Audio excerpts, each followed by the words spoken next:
Top of the morning, top of the morning, top of the morning, top of the morning. How's everybody doing? Top of the morning, top of the morning. It's your boy Coach One Stack, man.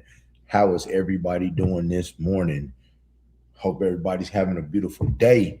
I got an hour with y'all, man. We're gonna talk about how and why Diddy had Biggie assassinated.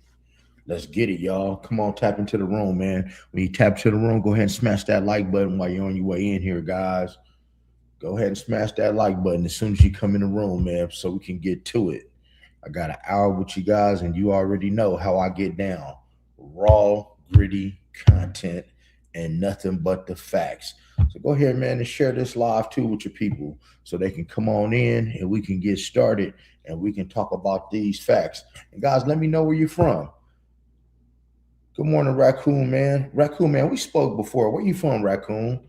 I remember your name, but I can't remember where you from. Top of the morning to you, brother. You and your family. How's everybody doing? And do me, please smash the like button when you come in the room. It was a shame yesterday. I had so many people in there and like 40 likes. You know, I I guess I'll start doing these maybe once a week instead of every day. Then, what part of Louisiana, Raccoon Man? What part? Smash that like button, people. Come on in the room. Come on in the room. Let's get started. What part of Louisiana? My people are from Delhi, Shreveport, and Tallulah and Monroe, and a little town called Sicily Island up north, the top of the boot. Let's go, people. If you're in the room, let me know where you at. Let me know who I'm speaking to. Come on in the room, guys. Smash that like button when you come in. Smash that like button. There's nobody else. There's nobody else on social media that gives you this content, from this perspective, from a law enforcement perspective, because I was ex-law enforcement, from a hustler standpoint, because I was a hell of a hustler, now delivered by God 9 years ago. I created my own niche. I don't edit videos. I don't need no fancy intro, outro. I like to give it to y'all raw. Moon, top of the morning. How you feeling? Let me know where you from. Colfax.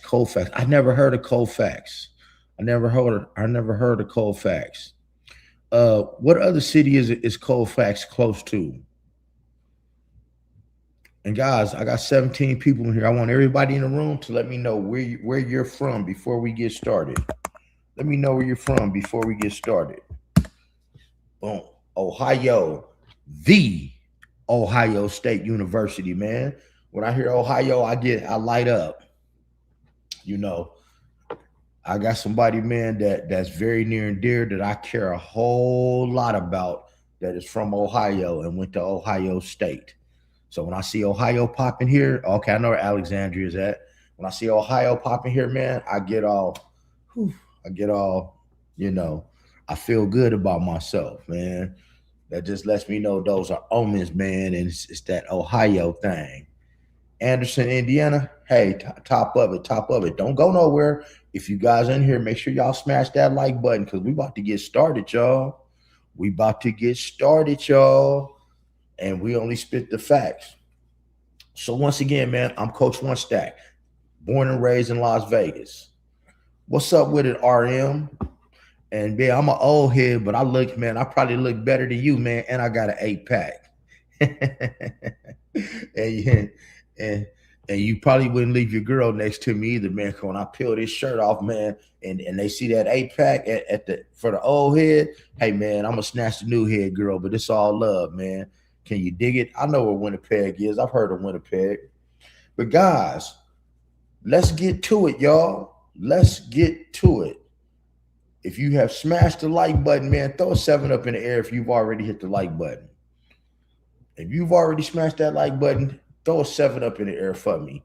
You see that's my favorite number up there? You see that number in the corner? That's God's number of completion because I'm about to get real raw with y'all in about 2 seconds. And trust me, it will not be a waste of your time for those of y'all who jump into my lives all the time. Because as you know, like I said, I can give this point of view because I was ex-law enforcement, detective in 3 and 4 different bureaus, I played in the streets, and I've been delivered by God. All glory due to God, first of all, before we start this live. So here we go, guys. How and why Diddy had Biggie assassinated? Ooh, that's a big question. That's a big question, y'all.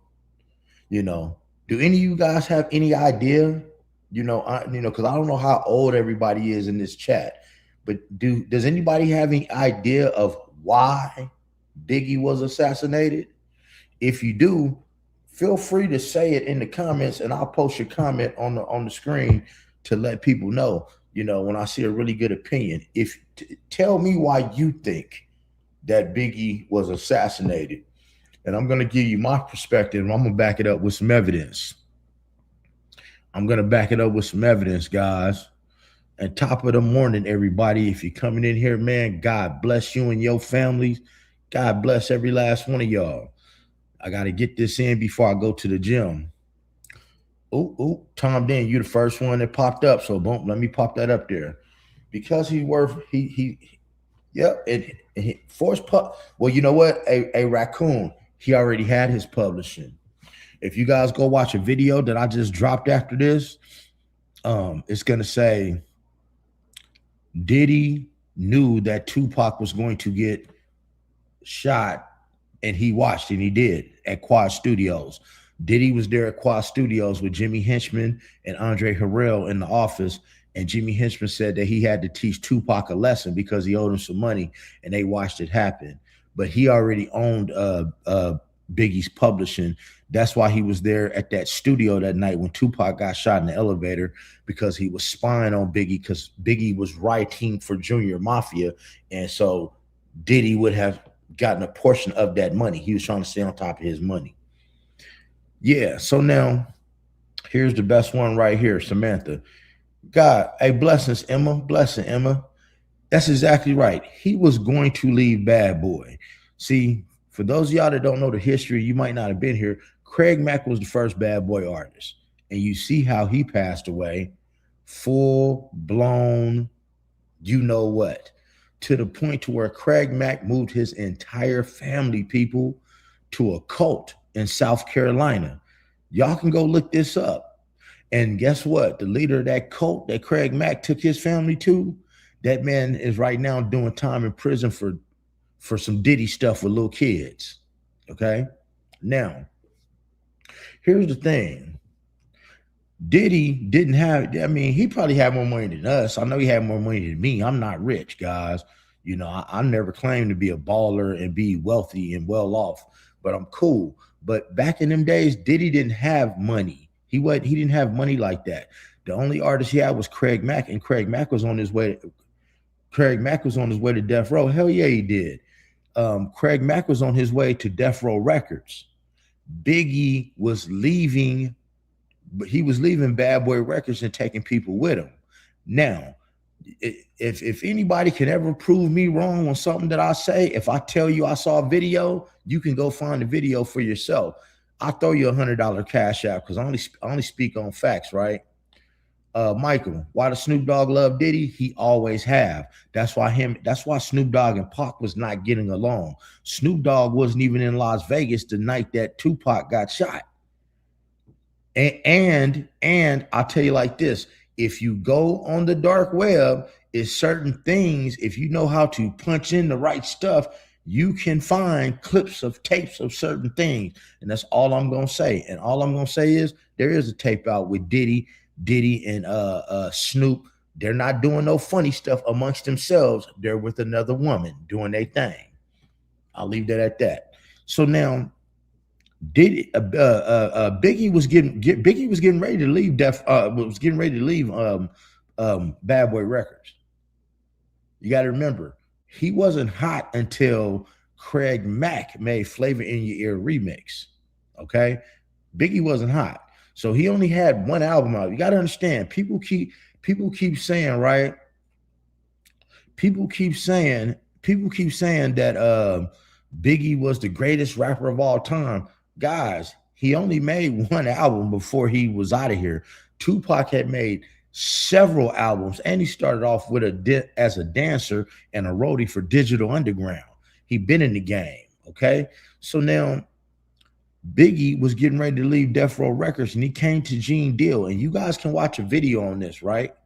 Michael, why would he kill his cash cow? I'm gonna give you that last question because it's obvious. He got rid of his cash cow because, like Michael Jackson, since Michael Jackson has been gone, his estate has made over $5 billion. You're worth more gone than you are alive. And Diddy had insurance policies on some of his bad boy artists. So yeah, you worth more. You more just like Nipsey Hussle, guys. I got on Nipsey Hussle back in 07 when he came out. When he made the Marathon was his actual first studio album, and what nobody really messing with it until he passed away. You always worth more to when you gone. People never give you your flowers until you gone. Now back to the story, because I'm finna break some game down to y'all. Gene Deal posted a video where Diddy, where he talks about how Biggie said, "Hey man, I got this record deal. I'm leaving Bad Boy. I got a record deal for 65 million." And he said, "I would take you with me, but you love that N-words. You love that ninjas too much." And Gene Deal like, "What you mean I love that ninja too much?" "Oh yeah, Michael." We be like, "What you mean he loved that ninja too much?" I mean, hold up. You got to think about it, Michael. I don't want to leave you hanging. You got to think about it. When Kobe passed away, like say Jordan was to pass away, do you know how much his shoes would be worth? Do you know, if you ever see Kobe's come out, man, now that Kobe gone and they start re-releasing Kobe's, man, them things is gone in 2 seconds. You're worth more gone because you're worth more gone. You know, a Van Gogh or a Van Gogh picture is worth more because he's gone, because they can't produce anymore. So all you have left is what you have left. And guys, tomorrow I'm gonna get into a video. Matter of fact, hold on, let me get off of that. Let me talk about tomorrow. So anyway, he has his deal for 65 million, right? So he's gonna take Gene Deal with him. He was gonna take Charlie Baltimore, if y'all know who that is. What's up, soldier? He's gonna take Charlie Baltimore. He was going to take Junior Mafia. He was going to take Lil Kim with him, okay? He was going to get that bag. He was tired of not getting paid because Diddy owned his publishing. Actually, there's people in Biggie's family that had told him on many occasions, "Hey man, you need to sign your publishing over to somebody else," you know. But they're young in the game. They don't know this stuff. So here's the thing.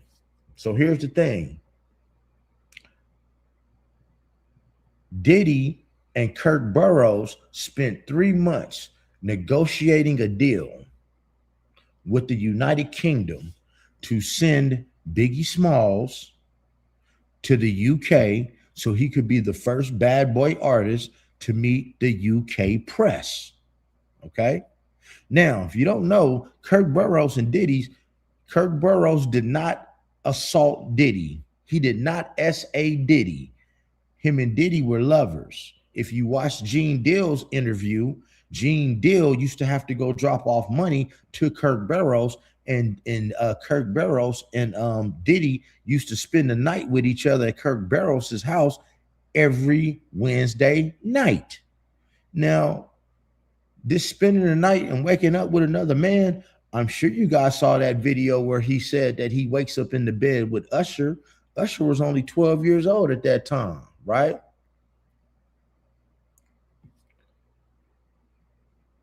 Told you I'm not playing, man. Bam. Any trolling coming here, man, you out of here the first time. I don't like, we're not doing bad energy today.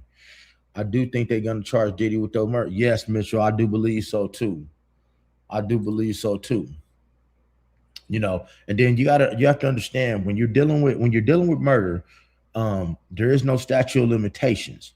Here's why. Okay, guys, like I said, I am ex-law enforcement. If you guys would like to know why they take so long charging people with murder, throw a 7 up in the air and I'll break that down for you guys so you have a better understanding. Good morning, Robin, too. Good morning, Robin. Good morning, Robin. And Denise, absolutely. If you guys want me to break down why when you see somebody get deleted, why people be like, how come you ain't arresting them today? How come they didn't get arrested today? If you want me to break down why they don't arrest you that day, throw a 7 up and I'll tell you. Throw a 7 up and I'll tell you. I'll break it down for you, and then I'll move forward so you guys can have a better understanding of the law and how it works.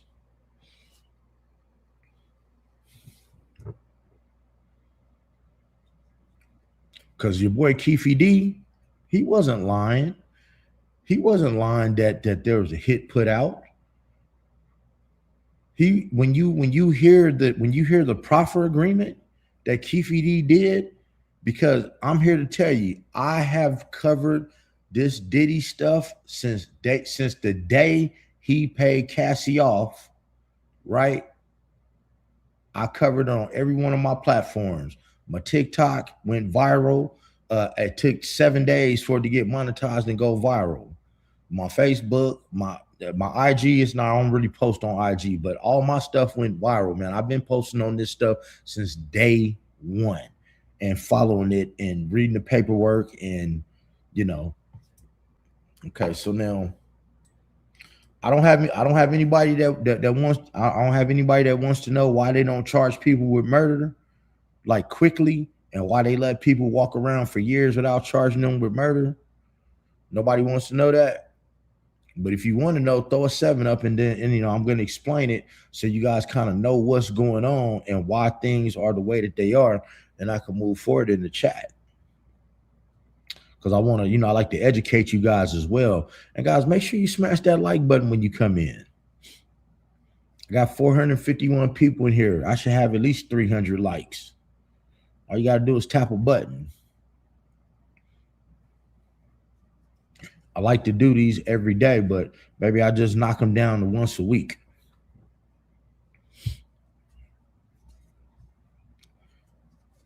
To make you guys want it a little bit more.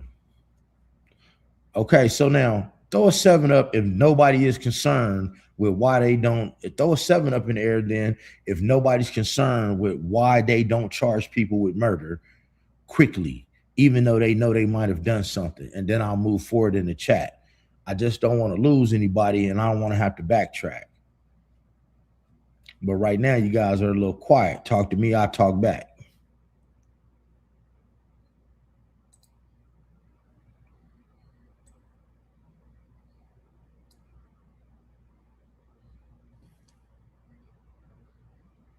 Where we at? There's a Daryl Circle in Hollywood. Oh, please hit the like button. Okay, I got some 7s. Okay, I just saw that. Okay, they were blocked. I couldn't see them. Okay, guys. Now, here's why they don't charge you with murder. Here's why they don't charge you with murder quickly. They're never in a rush. See, say you were to do something to somebody today and they think it's you. They could have some evidence. But remember, when you only get one try. You only get one try to prosecute somebody, okay? You only get one try.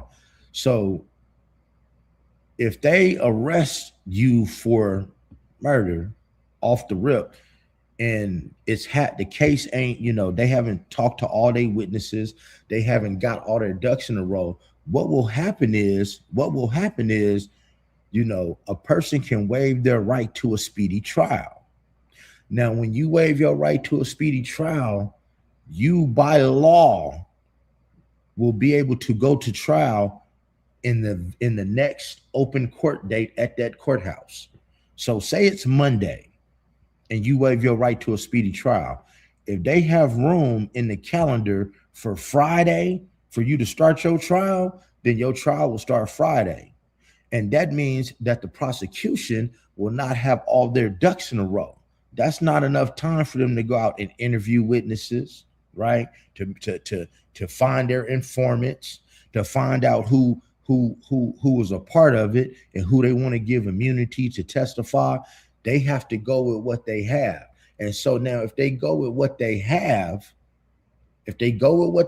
and charge you for murder and try to prosecute, once they charge you and try to prosecute you and you waive your right to a speedy trial, 9 out of 10 times, you're going to beat that case and they can never try you again. So therefore, Like in the Tupac case, it took over, what was it, 25, 26 years for them to charge him. Now, they knew way ahead of time. They knew for years that he was involved in it.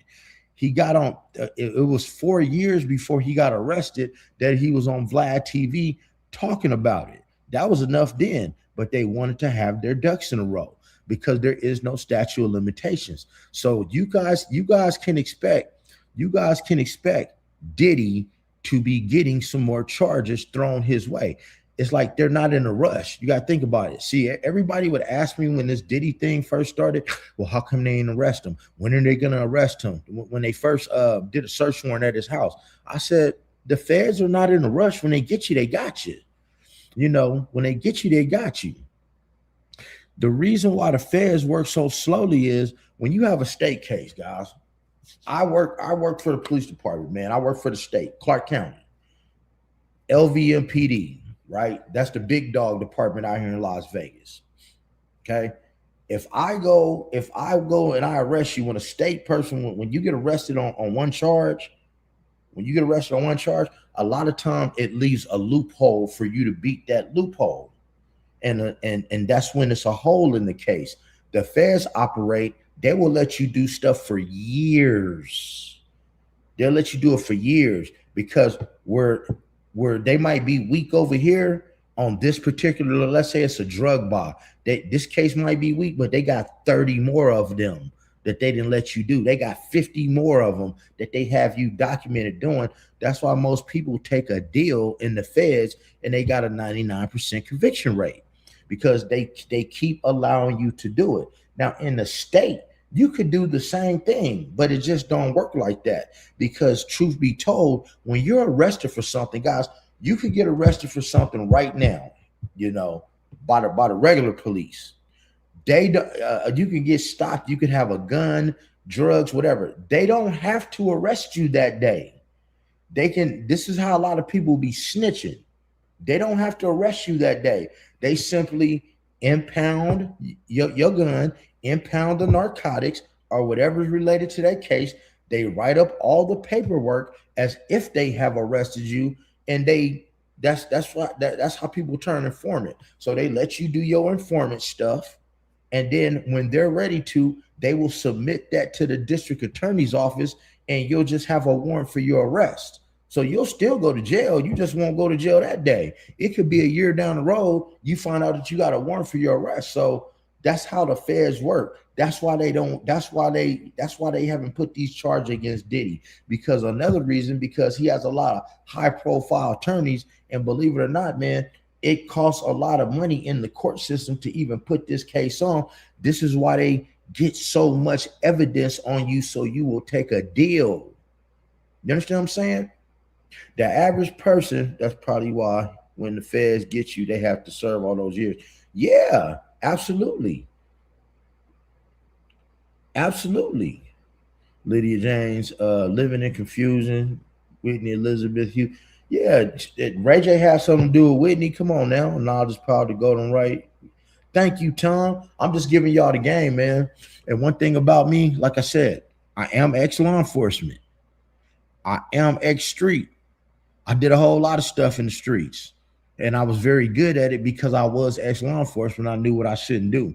You know, that's part of my story and part of my testimony. And I've been delivered by Lord Jesus Christ for the last 9 years by the grace of God. All glory due to God. You understand what I'm saying? But that greed will make people do a lot of stuff, y'all. Let me ask you guys a question. Let me ask you a question. Do you have anybody that could be a friend or a family member that has stolen something from you out of your house? Amen.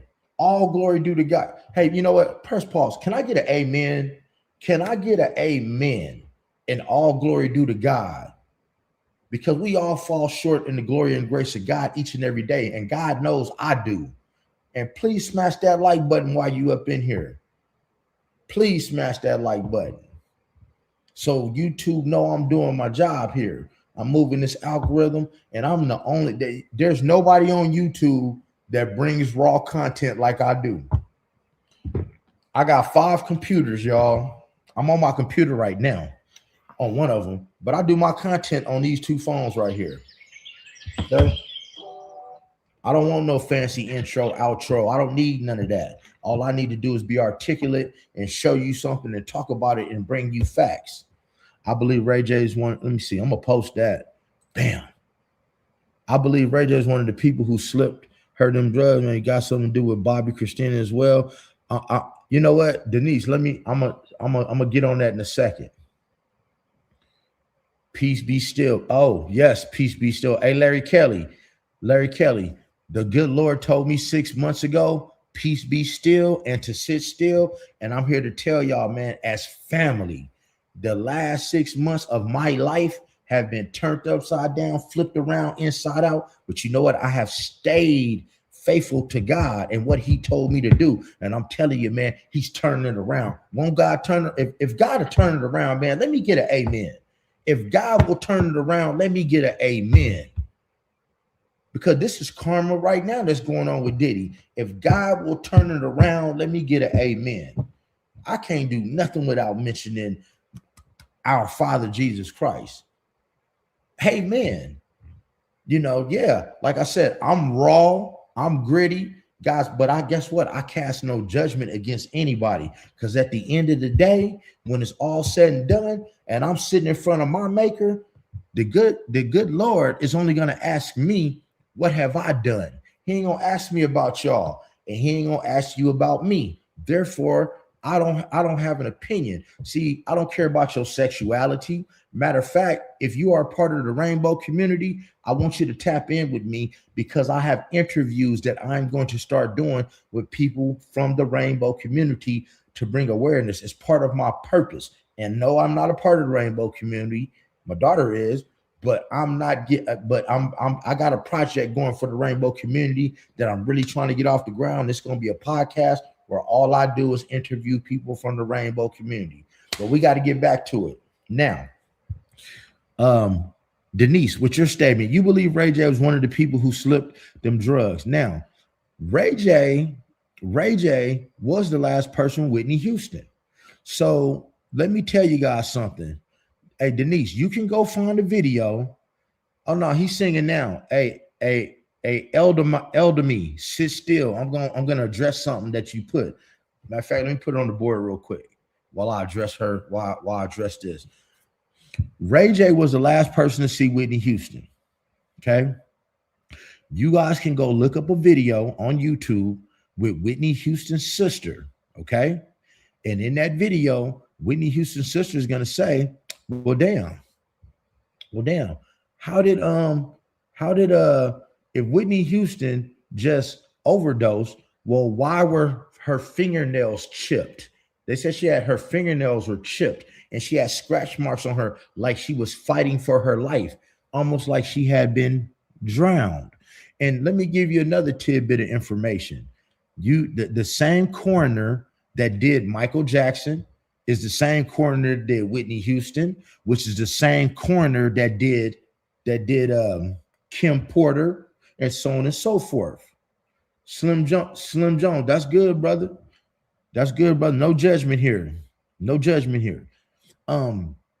They had the same coroner. Is any of this making sense? Whitney Houston's sister said, now remember, she's about to perform on an award show. She wouldn't have broken nails. She would not have scratch marks and bruises all over her. And Ray J was the last person to see her. You know, what I believe is that he may have gave her some of that Fenty and pushed her under the water, because you will also see a video of where they let Ray J out of the back of the hotel. Now, why would they let him out of the back of the hotel if he came through the front of the hotel? Because you got to remember, if he just came to drop something off and leave, he would never have even known that nothing happened to Whitney. He wouldn't have been trying to make such a quick exit. And you wonder why Ray J is going through what he's going through right now. Hold up, time. Check this out. Put that comment, time 818188. I'm finna give y'all some game, man. Ooh, Raccoon Man, I did not know that. Guys, let me be honest with you. Let me be honest with you. Let me keep it real with you. You keep real. $1,000 bill tattooed right here. If you can't see it, $1,000 bill. I keep it 1,000. I keep it one stack. I will tell you the things I do know. If I don't know, I ain't never gonna lie to y'all. But check this. I did not know Clive Davis, and that just opened up another door. Okay. But a time 18188. Let me tell you about Ray J. Let me tell you about reggae. Vegas, guys, I am born and raised in Las Vegas. You have what's called the union that is over all the hotels for the maids and the porters. It's called the Culinary Union. It used to be mostly black people. Used to be like all black people. Now it's Hispanic. So if you work, the only industry we have out here in Vegas are casinos. So say you were a maid or a porter at the Venetian and you got fired. Well, you could go the very next day and start at the MGM. You getting paid the same money, you doing the same work. So what I'm saying is a lot of the maids and porters, they all know each other. Ray J, back in them B2K days, Ray J used to have all male parties out here on the strip in these hotels. And they were banning him from getting rooms because the maids and porters were tired of cleaning up the rooms because all they was finding was chocolate covered gold wrappers, the gold wrappers that go on you, chocolate covered gold wrappers and feces and blood all over the room. This is back in the B2K. And I'm going to tell you what time this was. This was during the time that right before he started hanging out with the money team. Ray J used to have all male parties. And to go a little further, Ray J was involved in all that B2K stuff. Because now I can't play the video. Because I will get banned. But I can show you. Well, you know who Raz B is. When Raz B came out over 10, 12 years ago, everybody thought that man was crazy. And he wasn't crazy. A man is not going to tell you that another man has sexually assaulted them if they didn't, which we're going to get back to Diddy and Puffy in a minute. But guys, to me, you guys are family. You're not a subscribe to the channel, hit the like button. You're not just subscribers, you're family. I take time out each day. I chop it with y'all more than I chop it with my family. So when I want to talk to somebody, man, I come on here and I talk to y'all. So let's show the love, people. That's why I'm over here getting that time 18188's comment. So during that time with B2K, Chris Stokes used to make B2K do things to each other. He used to make them do things to each other while he watched. Okay. Now, Marcus Houston was a different beast. Marcus Houston was the one doing Marcus Houston, because I can show you a video where Raz B is on the phone with a homosexual man, and they're both having a conversation, and they both said at the same time. And Marcus Houston, his eggplant so big, and he not even circumcised. Raz B is crying. He's like, it hurt when he did that to me. And peep game, the video that I really want to post is when Raz B says it just like this. He says, Little Fizz was the first one to take it up the. He said while Little Fizz running around here, Little Fizz was the first one to take it up the. I can't post it. And building, he said, hold up. What's that say? Tricks. Nah, we not tearing nobody down. See, you wasn't here in the live. See, that's why I try to tell some of y'all, man. Better to be thoughtful than open up your mouth and be proved one. See, if you guys get in here on time, that's why I set this live up at a particular time.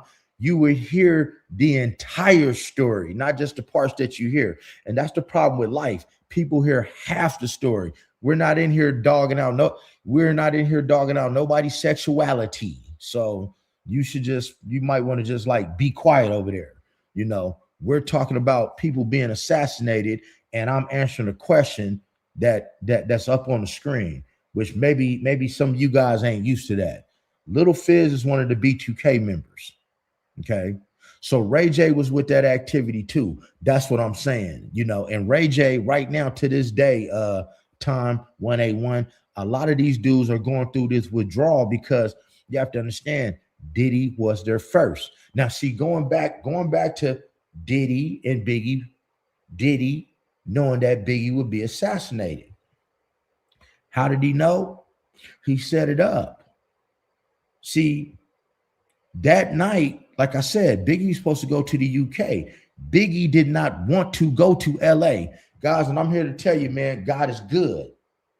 God is good. When you have that feeling, when those hairs stand up on the back of your neck, and when you feel those little goosebumps on your body, when you get ready to do something, that's God telling you, don't do it. That's your discernment. That's not a voice in your head. That's not your first thought. That's not your first mind. That's God telling you, don't do it. Or he's telling you to do it. That's your discernment. Biggie's discernment had been telling him, and you could go watch the videos for yourself and hear it out of his mouth. First, Biggie Smalls was saying, he said, I'm not interested in no rap beef with Tupac. Where I come from, we're just taught to be quiet and leave stuff like that alone. Puff is the one who edged it on. Biggie Smalls did not want to go to LA. Why did he want to go to LA? Because Puffy, see, since Suge was affiliated with the Bloods, Suge was not a Blood gang member. Suge actually was a bodyguard out here in Las Vegas, Nevada for two of the most biggest drug dealers at that time when he lived here. Okay. One of them, he took a pow and put a bullet in the dude's butt. I personally know him. And if he'll get on this video and do an interview, I'll let him tell you all about it, about Suge Knight. Suge Knight's affiliated with the Bloods. So you got Diddy was affiliated with two Crip sets. Also, the night that Biggie was gone, these Crip sets told Diddy, don't come to LA. Do not come to LA. You're not welcome in LA. Your enemies are going to get you in LA. They're trying to delete you in LA. Don't come here. So now all I'm saying is, hey, people, throw a 7 up in the air. Throw a 7 up in the air. Throw a 7 up in the air. If what I just told you, if you feel that Diddy knew what was going to happen to Biggie, because remember, they set Diddy helped set up a meeting in the UK for Biggie for 3 months. And then your bodyguards, they tell you specifically, don't come to LA. It's not safe for you. And you do it anyway. Throw a 7 up in the air if you think that's more than enough proof to know that Diddy that he knew what was going on and what was going to happen to Biggie that night. 7s off the rip. Hey, Tom, I appreciate you. I appreciate your question, man. See, we keep it all respectful, guys. Y'all can ask me whatever you want. If you're a troll, I'm kicking your ass out of here because I only deal with good energy.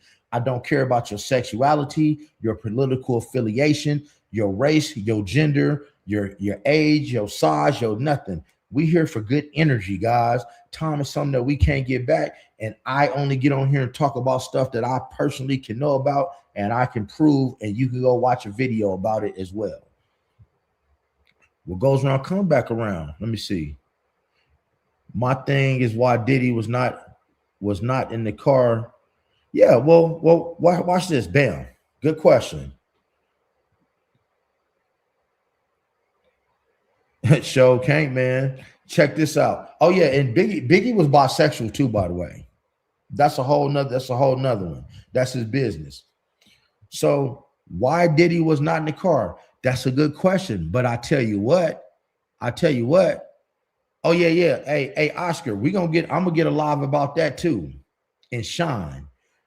So now, why wasn't Diddy in the car? Well, we can go back to a Gene Deal video. He was security. Even when they went to the club that night, Gene Deal will tell you before they left, he was trying to get Puffy to leave for like an hour. He was like, come on, bro, it's time to go. Come on, bro, it's time to go. Let's go.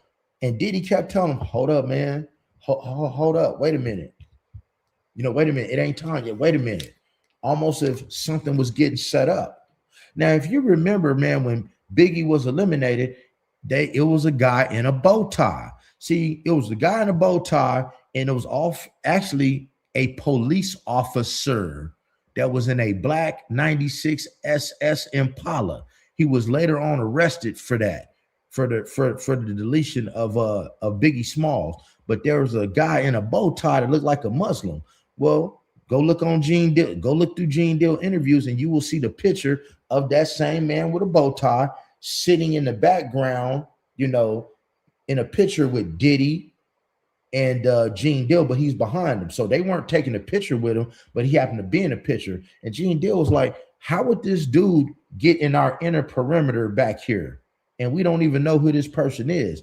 Because you guys got to remember, if you don't know about Gene Deal, what's up, Oscar? If you don't know about Gene Deal was a probation officer, a parole and probation officer, and a very high-ranking one at that. God, smash the like button. Hit that like button, people. Smash that like button. Sure did. Hit that like button, guys, while I sip some water. Let's get these likes up. Let's get these likes up. I got almost 800 people in here. Let's get these likes up. And make sure you share the live. Let's get these likes up. So now, once again, how do I know and you know that Diddy had Biggie assassinated? Well, like it says right here, Don Winter put, why was he in the car? Well, when you do a caravan, I've watched the president come out here many, many times to Las Vegas, and there's a caravan. And guess what? None of the vehicles are marked in the caravan.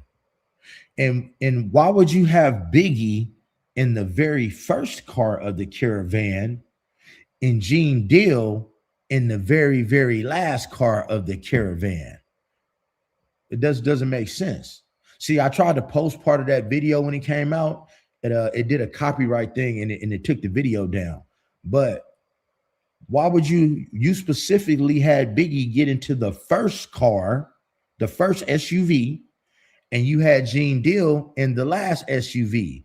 Because Gene Deal would have been able to protect him. And on the side of the and do your research. Don't just listen to me. On the side of the doors, they were marked. The vehicles were marked. So as they pull up to that light, you hear the pow, pow, pow, pow, pow. Yeah, they had stickers on the truck. They were marked. Why wasn't Biggie's truck not bulletproof? You know, I don't know that one. I can't lie to you on that one, Tom. I have no idea. You got to understand during that. Hey, Tom, can I ask you how old you are? No disrespect. It's like I want to know how old you are. So it's like I want to break something down age-wise to a lot of younger people in here. If you don't mind me asking. It's a reason I'm gonna break something down to you. And age plays a factor on this. Because right now everybody getting stuff bulletproof. 40, okay, I'm 49, so I'm like 10 years older.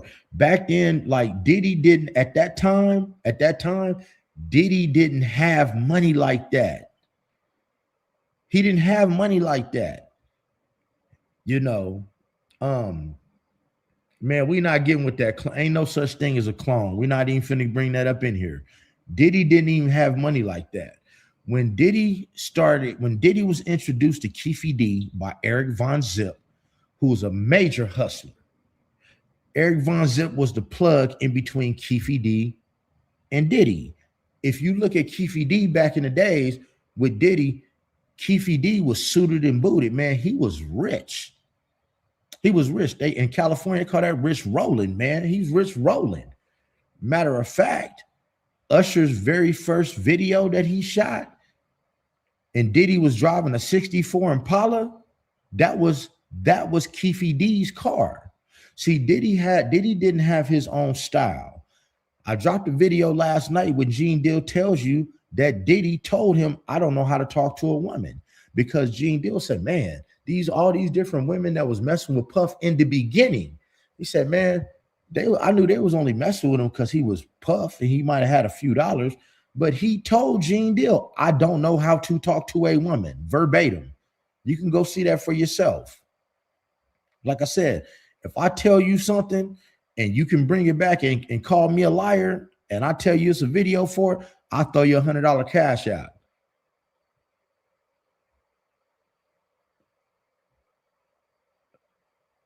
Yes, Stevie J was. Well, watch this, Michelle. And top of the morning, Michelle.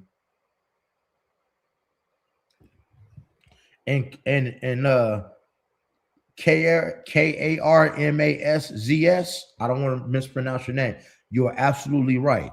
I'm gonna listen. Let me go on the record of telling you, and I don't even care how y'all feel about it, guys. I don't like doing business with black people, guys. I was a hustler, and I would rather do business. And when you do business with Hispanics, Asians, the business is done right.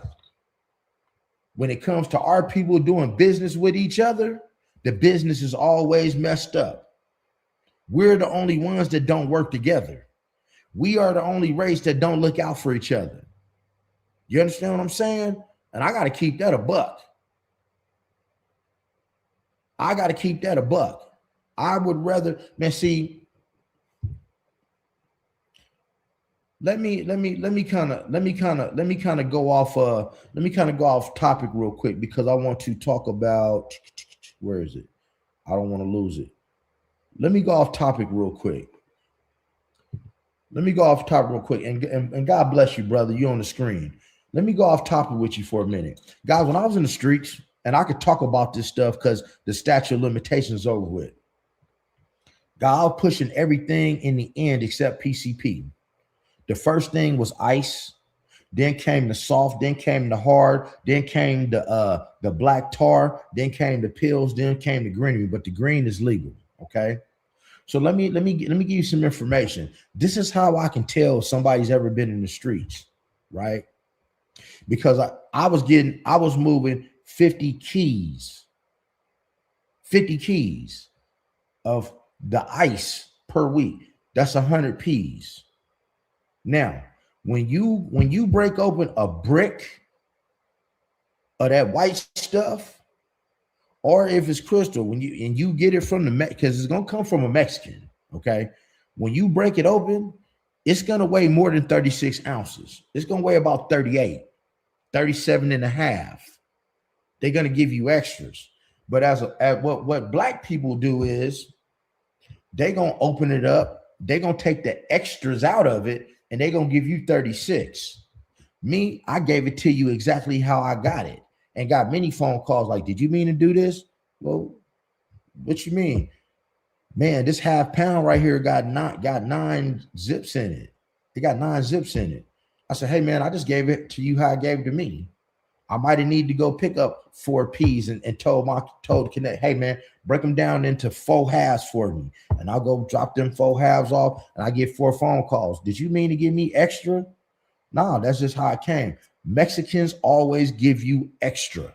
Asians always give you extra. It's never just enough. It's when it gets into the hand of the black person, he gonna take the extras out. He gonna take the extras out, right? He gonna take the extras out and he's gonna give you the rest. This is why I don't do so to address you, Karmazs, bro, I agree with you 1000%. I don't do it. I try to prevent it at all costs. Now, I do like to frequent my own businesses, restaurants, and things like that, but sometimes it's kind of hard. And just so you know, Karma, I'm going to proudly say the name of my church out here in Las Vegas is called the Foundation Christian Center. If you live out here in Las Vegas, go.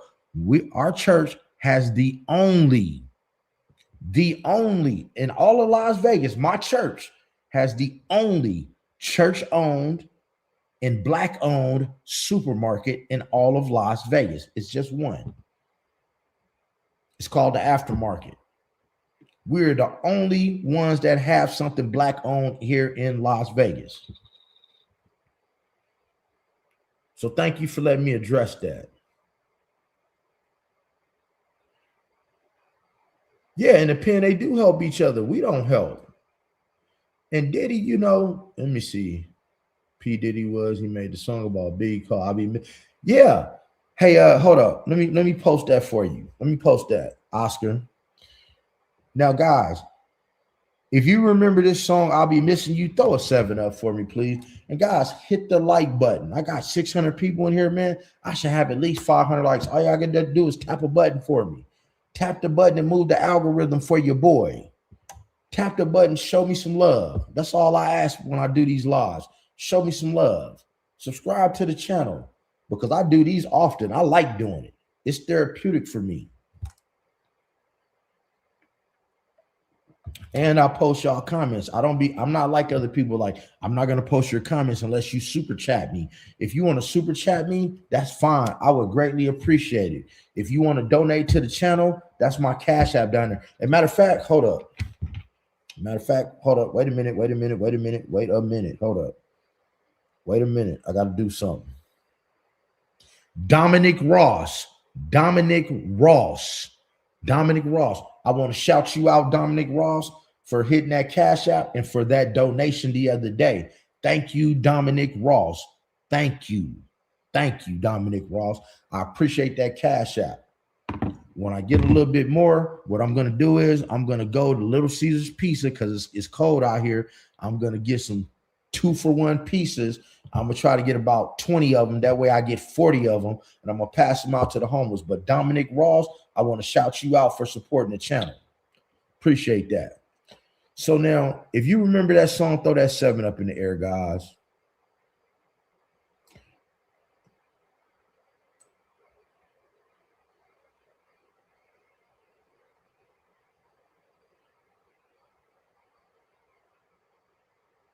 Miss Tiff, yeah. Yes. Yeah. Hey, yes, Miss Tiff. And you notice he don't even get sick. He hasn't even gotten sick. Ain't that crazy? Who's broke? Does somebody say I was broke? No, I ain't broke, bro. I got a 5-bedroom house and 2 German engineering cars down there, man. Stop playing with me, man. And plenty of jewelry. See, yeah, that's why I had to make some videos. You know, I don't really care what y'all think about my financial situation. I care not. We're going to throw some 7s up in the air, okay? Now, when he made that song, I want you guys to understand something about that song, I'll Be Missing You. Biggie was supposed to be on the front page of Rolling Stone magazine. Everything I'm telling you is in the paperwork that they showed on the documentary. It's in the paperwork. Hell yeah, rest in peace, Heavy D. Biggie was supposed to be on the cover of Rolling Stone. Diddy had Kurt Barrows take him off the cover because he had his solo album coming out and put him on the cover. And then he made that song. You got to understand where Diddy came from, man. He looked like a frog. He used to get beat up. He couldn't get a woman. He said, he is what I call, Diddy is what I call a late bloomer. And what do I call late bloomer? I've been getting that cookie since I was 12 years old. And I was a bad boy all through high school, getting it how I live. You dig? I was a real, but you got a lot of late bloomers like Diddy who had to wait until they got the bag. They had to wait until they got the car. They had to wait until they got the house. Kim Porter wasn't messing with him. Shit, that was Al B. Sure's woman. See, so you got people like that sit back like parasites, waiting for you to get yours, or waiting to get in a better position, or trying to attach themselves to you intentionally to plot to get what you got because they want your life, y'all. Ain't that something? Yeah.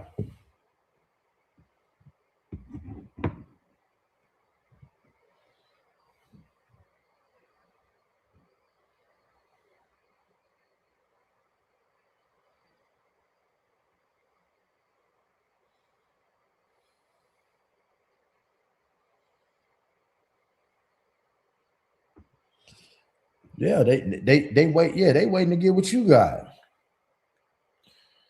Yeah, but that's a whole nother live, man. Hey guys, if you guys are liking this live, show me the love. Show me how much you like it, man, by smashing that like button. Because we got a few minutes left. And what I like to do, guys, because I was in law enforcement, right? From age 17 to 30. I started off as a police cadet when I was 17. I was a corrections officer. Then I was a police officer. Then I was a field training officer. Then I was a detective in 4 of the bureaus. Then guess what? I actually caught a case and was facing 4 to 10 years in the penitentiary. Got quite a story. So now I don't work for the police department no more. I was in a situation where I had a business, and the woman that I went on to marry got fired unjustly and had an EEOC complaint. And my back was against the wall, and I had to learn how to hustle, right? I started off with $130. And let's just say I was rather good at it because I knew what I shouldn't do. I'm not glorifying it at all. Guys, I done pimped hoes all through Chicago, Vegas, Cali, Indiana, Milwaukee, all that shit, man. But now I've been delivered by God for the last 9 years.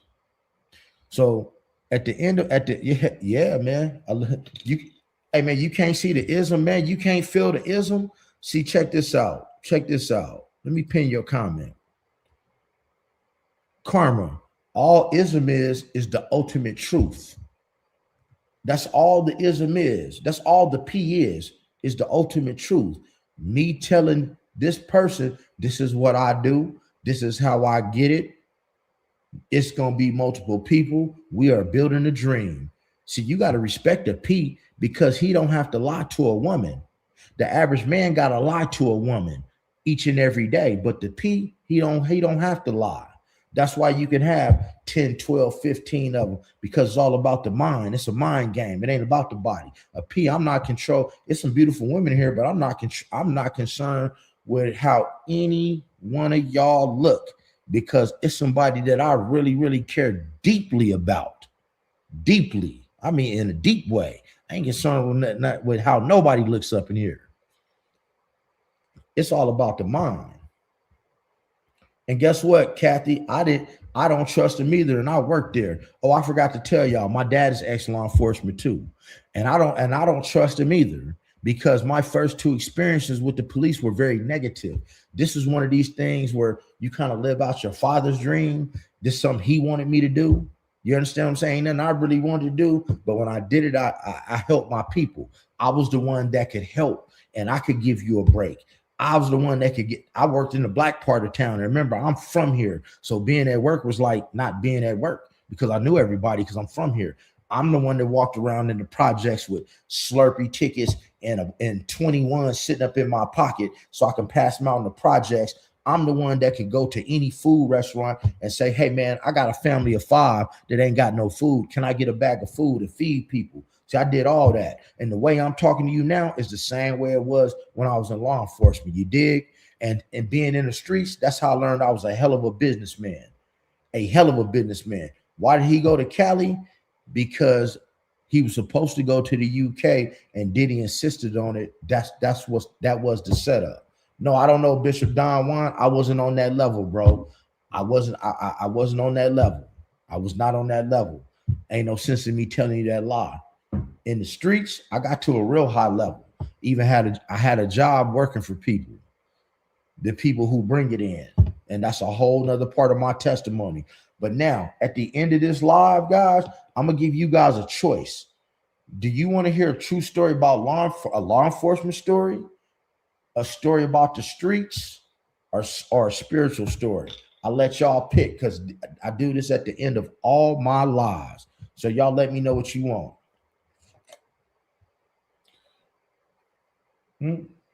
Well, Kathy, don't just put police officers in that category. It's 99% of the people who work at McDonald's that's messed up. It's 99% of the people that work at your job that's messed up. It's 99% of these pastors that's preaching false words. If you want to know, if you want to see what pastors do, go to a guy named, watch this. Go to Dawson. Go to Dawson Speaks. Go to that channel right there, Dawson Speaks, and he posts nothing but content about pastors that are on the down low, that it got caught with trannies, messing with little boys, so on and so forth. They're bad people everywhere, not just because somebody's in law enforcement. So I give you guys, hey man, I'm gonna give you guys a story of what you want to hear. I got spiritual. Hey, Gunnet, thank you for subscribing. Thank you for subscribing. I just saw that. Let's see, we got spiritual, streets, spiritual.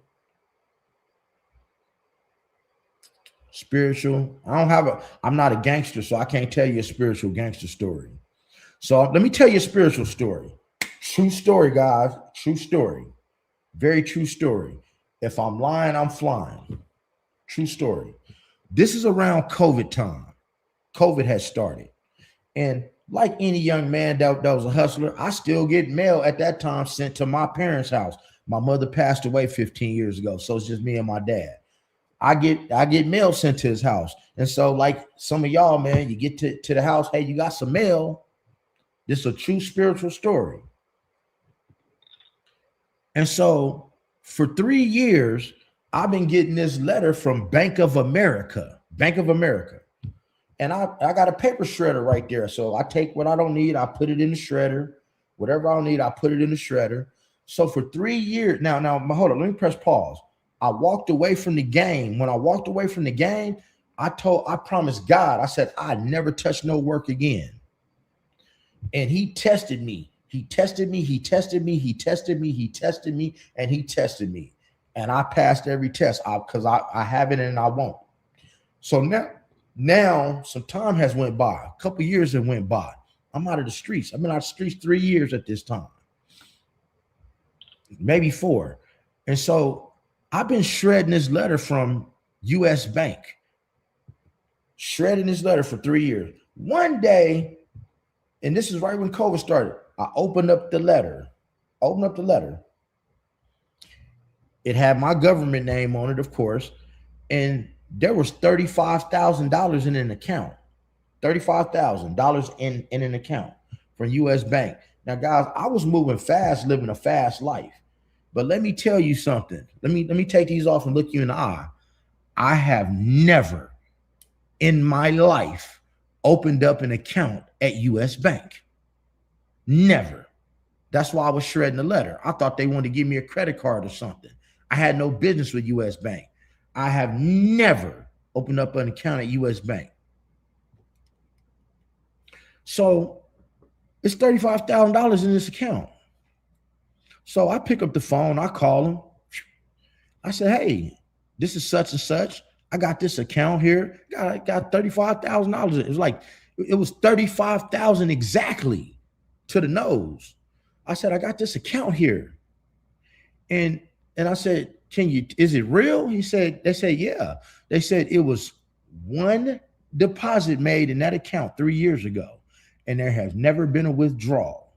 Now, let me press pause and tell you how spiritual this is. Guys, when you open up an account, what do they give you? A debit card. I ain't had no debit card because I never opened up no account at U.S. Bank. So let's play the odds. How did the $35,000 get there? Well, I'm not a fool. I would never have taken $35,000 of street money and put it in the bank at one time. You don't do that. You get flagged by the IRS. You don't put no more than like 9,000 in. So that option is gone. Wouldn't have done that, couldn't have done that. Well, I never had a check for $35,000. I've had a check for $250,000 before, but I've never had a check for $35,000. So the only two options is it's my account. I've had it for 3 years. They said it was one deposit. I wouldn't have put cash in there. I didn't have no check. So where did the money come from?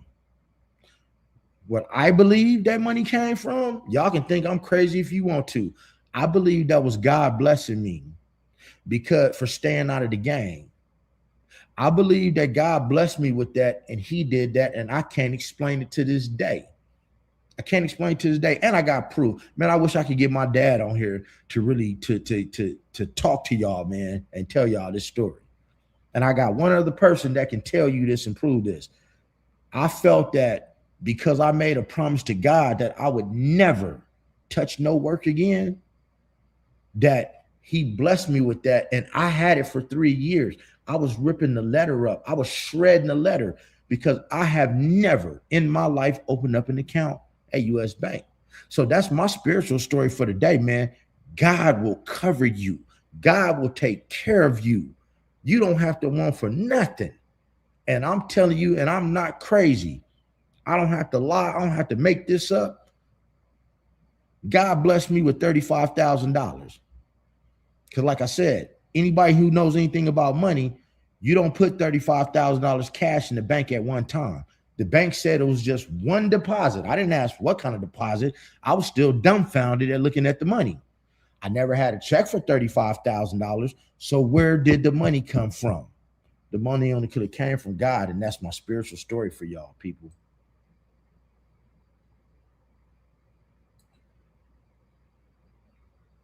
That's my spiritual story for y'all.